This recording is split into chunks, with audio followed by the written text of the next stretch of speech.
If there's one lesson I ever have to teach anybody about owning and running a restaurant, it's pay your sales tax and pay it on time and accurately. My restaurant in 2010, we had a nightmare on our hands. Cost us $180,000. We paid back every dime and almost put us out of business. That's because we didn't file the proper sales tax, we didn't file them on time, and we didn't pay them on time. And we were so busy and unorganized and focused on, head down running our business that we never looked at any of the stuff from the state, and it got real scary real quick. So that's the number one lesson I share with you guys. Pay your sales tax. And you want to do it real easy, real simple? DAVO sales tax. I'm telling you right now, it is the number one no-brainer. Any client I have, anybody I remotely know who's opening a restaurant, before I talk to them about anything else, I tell them sign up for DAVO, because they hook directly into your POS. You do your business all day long, right? It pulls your sales tax, says this is what you owe, takes it from your bank, and then pays it for you monthly, quarterly, whatever you have set up, and then that's it. You don't have to worry about it. You can go back to running your business. You can go back to enjoying what you do best.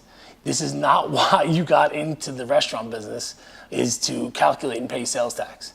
Yeah, sure, your accountant could do it, but they don't even like to do it. We had an accountant, he didn't do it. So here's my thing. Go to the website, sign up, takes 2 seconds to sign up, and at least talk to somebody.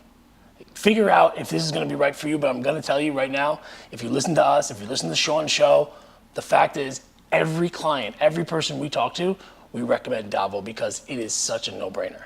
I tell them all the time, I should be a salesman for you guys, because I'd walk into restaurants and be like, just sign this. You want to never worry about sales tax again? Sign this. So DAVO sales tax, the link is in the show notes. You guys check them out. It is a no-brainer. Never worry about sales tax again, and go back to doing what you love. Hey everyone, Avi Gorin, CEO and co-founder of Marqii, and I want to talk about the customer journey for a second. You never know as a restaurant owner where your guests are truly coming from. End of the day, we do see some patterns around 2 types of search behaviors: direct versus discovery. Direct search, for an example, would be jumping into Google and saying Cali barbecue hours, right? I know where I want to go to eat, but I'm missing a key detail. I need a little bit more information. Discovery, which is the bulk of searches, is barbecue in San Diego, restaurants near me, takeout near me, right? One of the best ways to be found for more discovery searches is leveraging keywords. Reviews are basically free content for you to leverage. Think about keywords that are relevant to your brand, your location, and include as many of those in your review responses as possible, right? How can you go about doing this? Let's set up reports, utilize tools like Google Trends, find out what's going on in your area and how you can help leverage these keywords and review responses, because someone else is doing that, right? If you need some examples, you could do anything from including summer menu, gluten-free menu, leverage specific menu items like the dreaded and beloved spice pumpkin anything in your review responses, right? Let them know what's coming. Let your reviewers know something they should come back and try.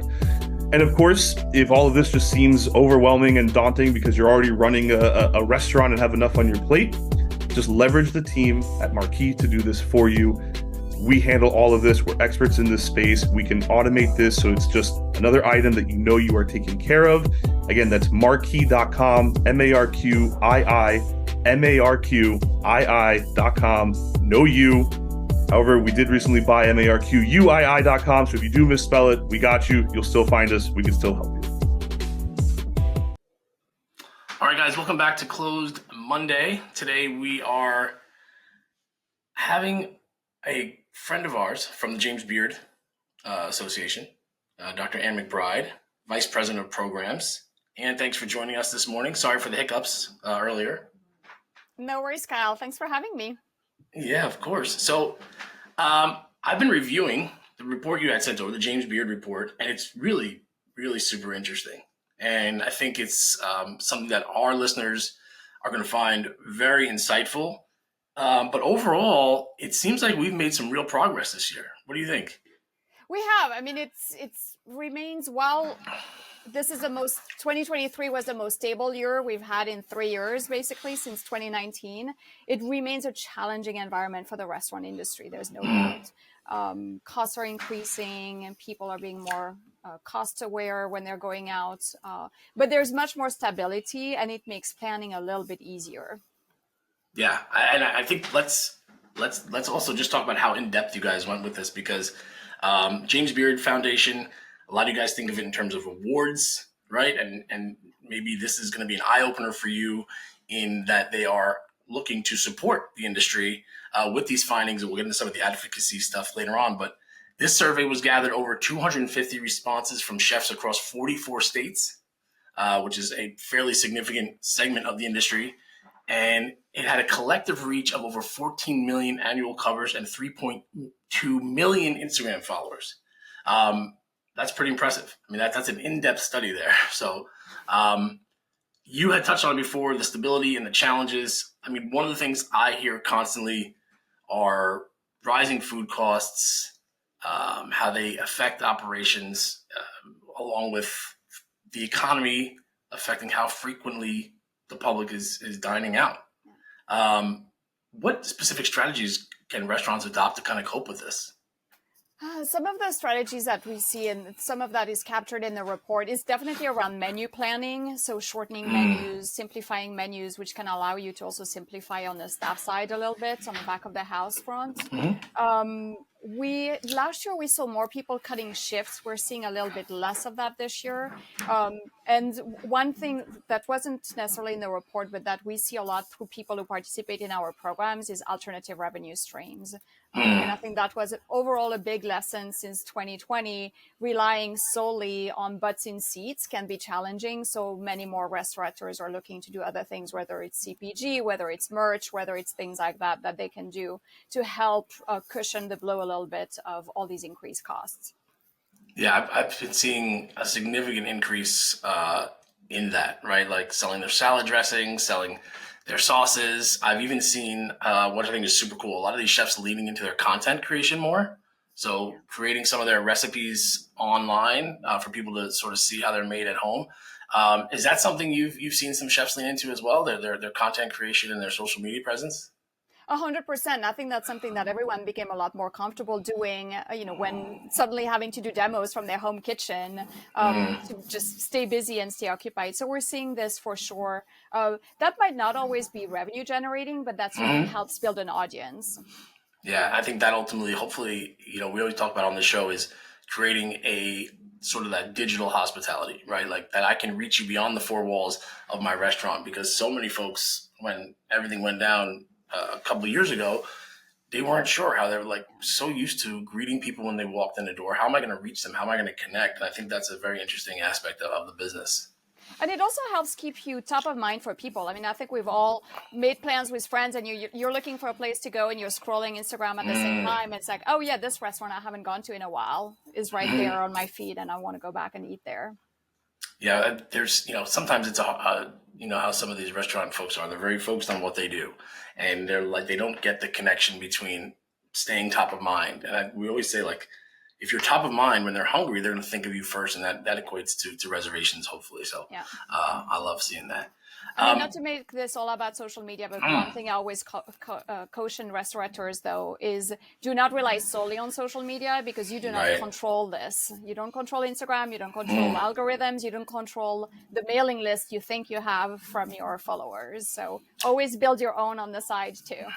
Great. That is a fantastic point. And that's probably a whole separate other podcast on its own. So, yeah, we won't waste too much time with that. But another thing that I thought was super interesting here were some of the trends that you guys have touched on in the report. And the length, guys, it's a 25-page report. It's beautifully written. It is very simple to understand. And I'm very visual, so the graphics and the graphs are fantastic and easy to digest.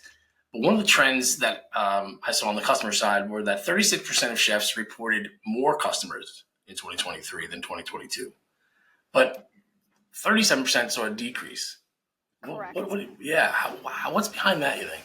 And that's something that we hear a lot anecdotally. So the point of the report was to put a lot of data behind everything that we're hearing, so that then, journalists like you are getting interested in this and covering. We've had a lot of media attention around it, which is really great because it helps everyone from media to politicians to diners understand the current landscape of restaurants and the challenges facing the industry. And I think this notion of some restaurants have more customers, some have fewer. You see that all the time. You can be walking around on a rainy Tuesday in Brooklyn, and some restaurants will be packed. There'll be 3 people deep at the bar waiting for a table, and then right next door is a completely empty restaurant. And so that part, it's hard to I mean, buzz obviously always plays a role there. Some of that is not necessarily new, but it feels like it's been further amplified. And some of it must suddenly relate to diners being a little bit more cautious with their dining out dollars and being forced to go out a little bit less because every time you go out costs more than it did in 2019 or even in 2022. Yeah, I mean, do you think that, I mean, the math would say so, but the increase in revenue that we're seeing and the restaurant industry is doing so well, it is a function of having to raise prices, right? Like, I mean, prices have gone up. People are paying more for this food, and it's obviously, like you said, impacting how frequently they dine out. In the face of that, do you see, any trends that chefs and operators can adopt to, help, create more margin for themselves in the face of this? So what we're actually seeing is that while there are more, the check average has gone up, profits have gone down. 53% of respondents report having lower profits. So we're paying more for dining out, but chefs are not making more money. Their margins remain the same, small 2 to 3%, 2 to 5% margins on average, because it's those increases are straight passed through to their suppliers, to their staff, et cetera. And it's making no difference for them to the bottom line, to the contrary. Yeah, I think that's a great point. I think one of the best things that came out of this whole thing, if there is a best thing, is the education on restaurant math. I think so many folks were, there's always this image folks have in their head of, the restaurant owners making so much money and how dare they raise prices.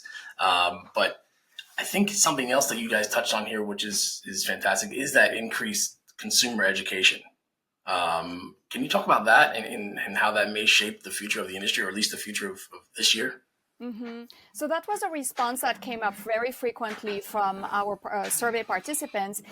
The fact that their diners understand better the realities of the restaurant industry. So they understand what they're paying for. They want the staff to be paid fair wages, to have health insurance. They want more sustainable food products on the table, etc. So they feel that customers are more knowledgeable around these things and want to support restaurants that are doing the right thing, even if it means paying a little bit more.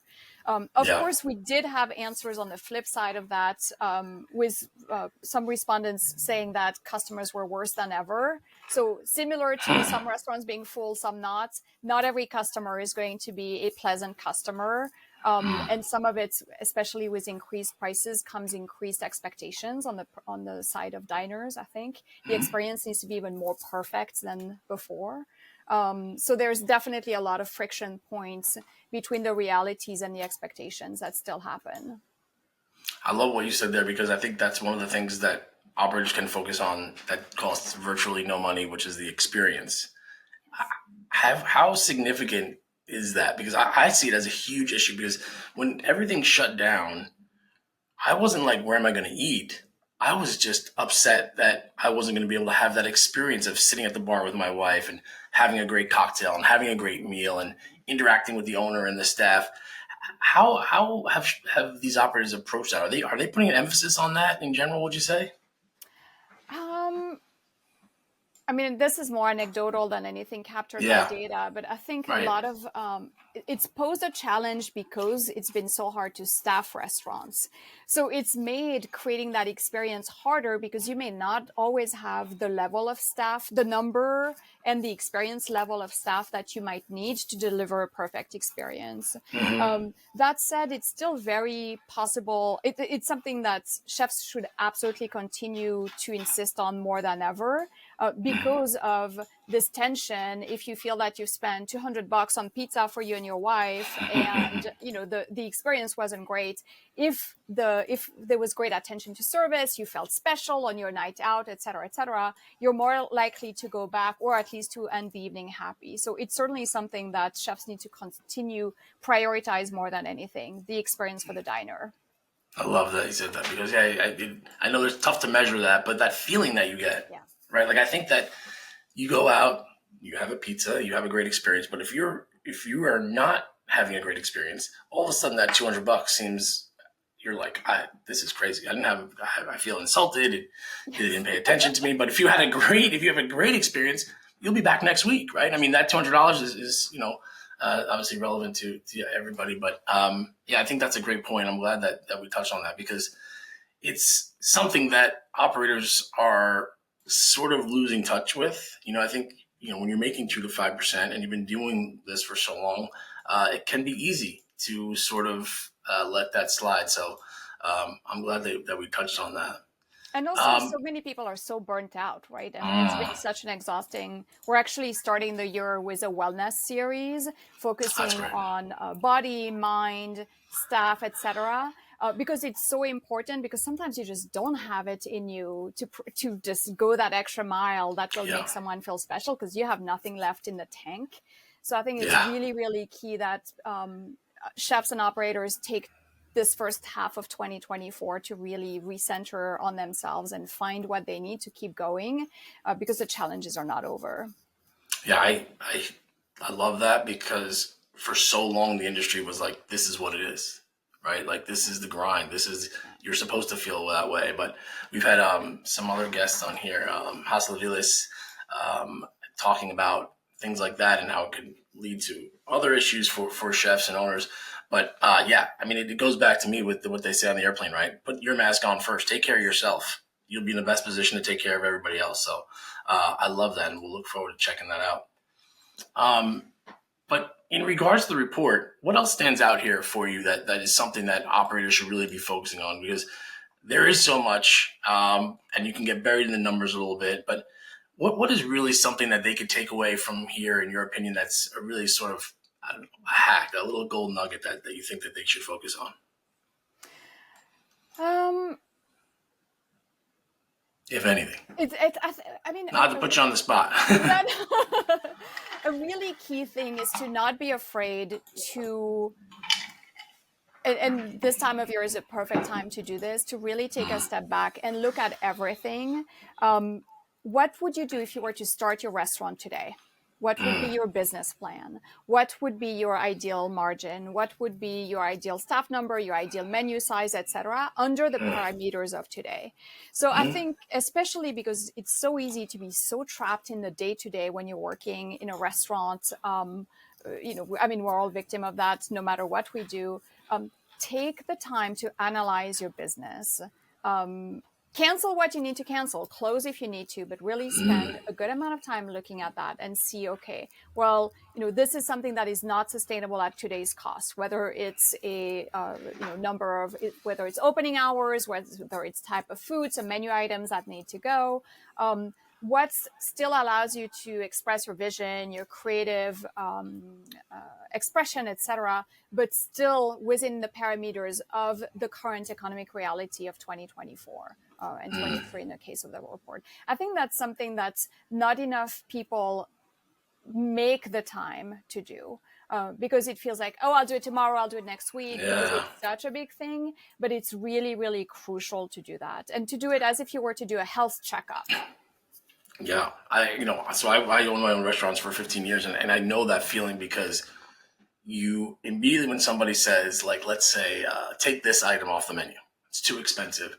In my mind, I immediately get an image of the 20 guests that I know personally that order it and love it. and I couldn't possibly take that off the menu, they're going to be devastated. But I can tell you, they get over it. They get over it quickly, and it's just an emotional attachment that as operators and chefs we have to these things. It's really taking an analytical look at your business and at yourself, right? And that's not always easy for anybody to do in any position, particularly when you're serving a lot of people and your goal is to be hospitable. Correct. And I think, I mean, one of the what we were talking about in relation to the report around consumer education, part of it is really, when reading through the reports, I would hope that your listeners think about what is the realities for them there, what do they identify with, and how do they communicate that with their customers better. Because if you're just taking someone's favorite dish off the menu, of course you're going to point it out next time they come. What can you communicate through your social, through your newsletters, one-on-one when they're coming in, around the realities, and not make it a downer like, oh, we took this out because we can't afford to have it on the menu anymore. No, nobody wants to be bummed out when they go out to dinner. But what can you share instead of talking about what's no longer there? And a lot of the respondents did simplify and cut down their menus, the majority. Talk about what is there. Do you have a new relationship with a farmer, with a supplier, et cetera, that you want to highlight? Focus on the positive, and make your customers excited to have what is on your menu and what you're doing, not what you used to do. Yeah, authenticity, transparency. I think that's where some of the social media and the marketing comes in handy, right? Like, hey guys, I know things like romaine lettuce and cauliflower have fluctuated, and it's tough to reprint menus, update all your online menus. So it is definitely a challenge, but I think it's obviously something that is needed. It's often the case that operators will put almost anything in front of having to make a change in their business, but it's an interesting dynamic because I've lived it. If the report can provide data points that helps the industry and that helps chefs say, hey, it's not just us, this is a reality. Look at this JBF report. I hope that's a service we can provide. Yeah, I mean, I started to get a refreshing look on this thing when you realize that it's a business, right? Like everyone's in this because they have a passion. Most people are in because they have a passion for cooking, for serving, for just hospitality. And if it was a software company, right, and our margins shrunk from 10% to 5%, I guarantee you they would be looking at all sorts of things they could do to get that margin back. And it's not unique to our industry. So I always thought that was one of the tougher things to do. Absolutely. Another thing that we're dealing with quite a bit, and it's touched on in the report, is rents for these restaurants. And coming up, some of these restaurants have been on longer term leases, facing 3% year increases. Now you're in year 8, you're paying significantly more per square foot. Have you seen any restaurants sort of tailor their model differently, adjust things to maybe fit a smaller footprint or in different markets? What are you seeing out there? So that's more anecdotal. But some of the things that we're seeing is that we're hearing is trying as much as possible to tie your rent to your revenue, to your profit. Smart. That way you're not stuck if things are not going as well as they should or as you were expecting. What we're hearing, and that's obviously more for new businesses, but a lot of things around tenant improvement funding and those kind of things, and negotiating that. I think there's still, that's one thing we're working on, creating resources around this actually, to release this year around what to look for in a lease agreement. What are some of the things that, sort of a white paper that we're working on with a lawyer who can anyone can consult. Obviously it'll be general, so it works whether you are in New York or you're in Chicago, etc. But what are the things to look for? How to protect your name, for example. What can you ask for in terms of tenant improvements, those kind of things, to hopefully help, because that's been such a challenge. There's so many empty storefronts. It can be so expensive to start a restaurant. I thought that would be one thing that would change. And it hasn't really changed, to the contrary. And restaurants are so vital to neighborhood and communities. So it's really key that independent restaurants remain at the center of communities. And so what can be negotiated with landlords is very important. Yeah, I love the anecdotal stories. I know we're here to talk about the report, but I love getting your feedback because you're so in it. I need to pick your brain a little bit, but that's the world I live in, right? So my day job is I'm a commercial real estate advisor in New York, and I Yeah. work with restaurants on their real estate, and it's a challenge, you know. And there are restaurants here in Greenwich, Connecticut, asking $160 a square foot.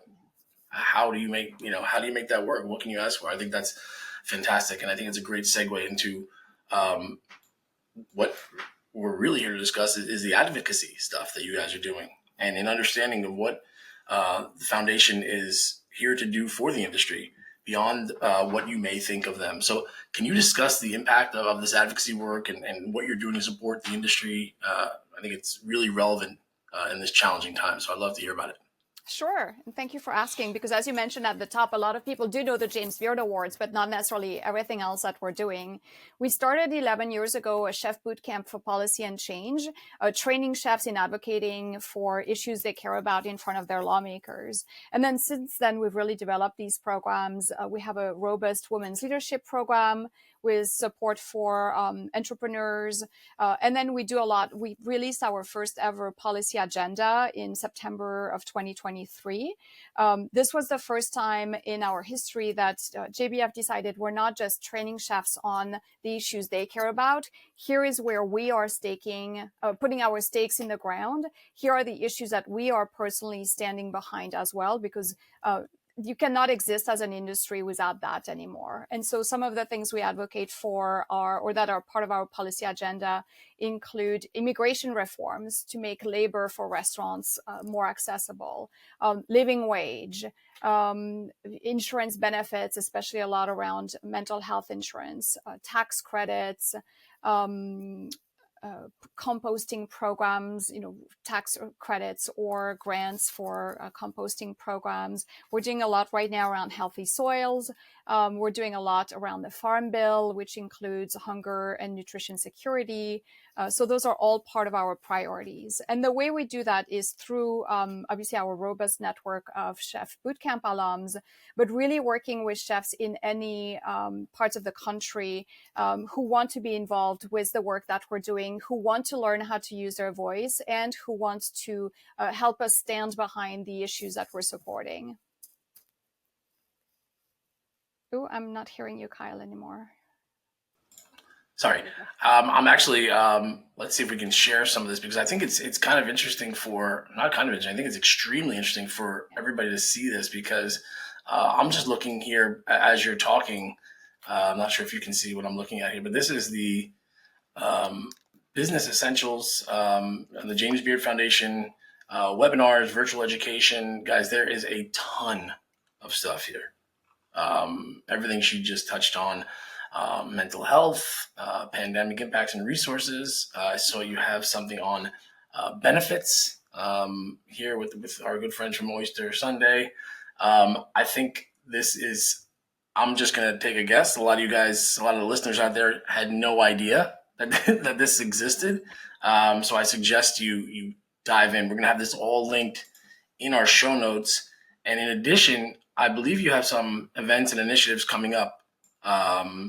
The financial literacy workshop for women and a winter wellness series. Can you talk about those?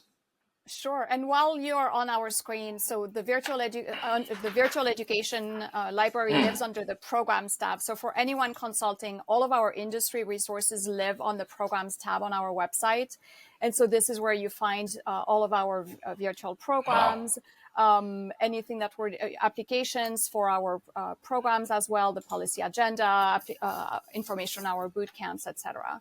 So the programs tab is the one that's very industry focused. That's great. So the things that are coming up, we have a financial literacy workshop for women next week, which is for entrepreneurs at any stage of their journey. You have an idea, you don't know where to start, it's a place for you. You've had a business for 10, 15 years, you want a January reboot on, I need to put my finances in order, I need to make this a priority, I'm giving myself 2 days in New York. So we have people from all levels who attend that. And we do a lot around financial literacy for women and non-binary folks specifically, because there is such women still receive only a very small amount of capital from investors and from banks.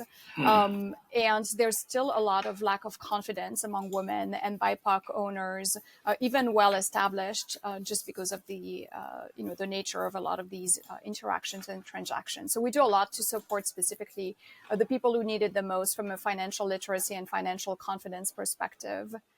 And then, so that's in New York. We do record the program, and then it's posted on our virtual education library for people who cannot get there.